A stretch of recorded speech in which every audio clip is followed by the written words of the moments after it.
priori, il n'y a pas de contrainte pour choisir un directeur du FMI. Ce sont les États membres qui votent et qui font le choix du directeur, sauf que depuis la création des institutions de Bretton Woods, donc Banque mondiale, Fonds monétaire international, les États-Unis et les Européens, qui étaient les pays largement dominants de ces institutions au départ, s'étaient partagés les directions, les Américains prenant la Banque mondiale et les Européens prenant le Fonds monétaire international. C'est un accord qui est largement critiqué et largement condamné par les pays émergents, puisqu'ils occupent aujourd'hui un poids beaucoup plus important qu'à l'époque au Fonds monétaire international et à la Banque mondiale, et qu'ils revendiquent de pouvoir eux aussi postuler à ce poste et avoir un jour un directeur issu de leur pays.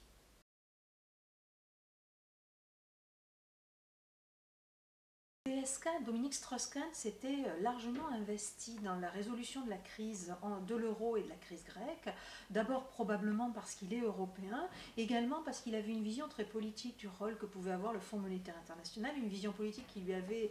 largement servi et qui avait mis le Fonds monétaire international sur le devant de la scène dans la résolution et le soutien aux économies des pays pendant la crise de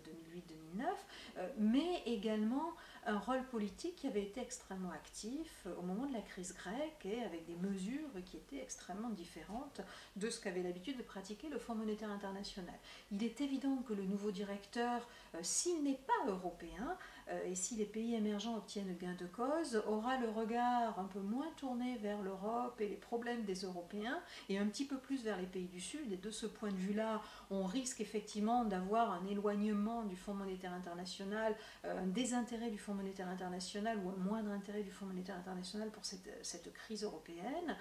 Et de notre côté, on risque également d'avoir un directeur qui soit beaucoup moins politique que ne l'était M. Strauss-Kahn, et donc qui s'investisse moins, avec une moindre volonté politique, dans des problèmes financiers tels que la crise grecque ou la crise de l'euro. La faillite de l'administration américaine, pour relativiser un petit peu les faits, faut se rappeler qu'elle avait été annoncée en février 2010, l'an passé me semble-t-il. On l'avait également annoncée en 2009 suite à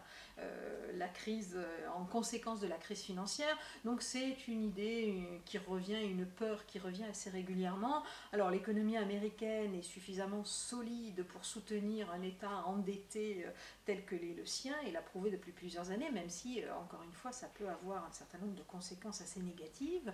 Et puis là, il n'est pas question en fait de la faillite de l'État américain, il est question de ce qu'on appelle la dette limite. C'est une limite qui est fixée par le Congrès depuis des années à l'État, à l'administration américaine, et qu'elle ne doit pas dépasser. Et donc l'administration américaine n'a plus le droit d'emprunter, n'a plus le droit de s'endetter à partir du moment où elle a atteint cette limite. Et on est aujourd'hui à cette limite, c'est-à-dire l'administration américaine a contracté tous les crédits qu'elle pouvait jusqu'à arriver à cette limite, et elle n'a plus les moyens d'emprunter de l'argent aujourd'hui et dans les semaines à venir sur les marchés financiers pour financer ses dépenses. Alors la conséquence, ça n'est pas la faillite loin s'en faut, mais la conséquence, ça veut dire que l'administration américaine va devoir faire sans, va devoir essayer soit de rogner sur un certain nombre de projets, donc fort à parier qu'un certain nombre de projets, qu'un certain nombre d'initiatives qui avaient été lancées depuis le début de l'année vont être stoppées et mises entre parenthèses pendant un certain temps parce qu'on n'a plus les moyens de payer. On imagine aussi que l'administration et tous les départements d'État vont tenter de trouver de l'argent, et toutes les administrations vont tenter de trouver de l'argent où il peut en rester, vont tenter d'économiser sur tous les tableaux, et donc il va être très difficile aujourd'hui d'obtenir des lignes de crédit, en tout cas jusqu'à ce que la limite ou la dette américaine soit repassée en dessous de la limite, à moins que le Congrès américain ne remonte cette limite. Alors le Congrès américain avait mis en place cette limite pour pouvoir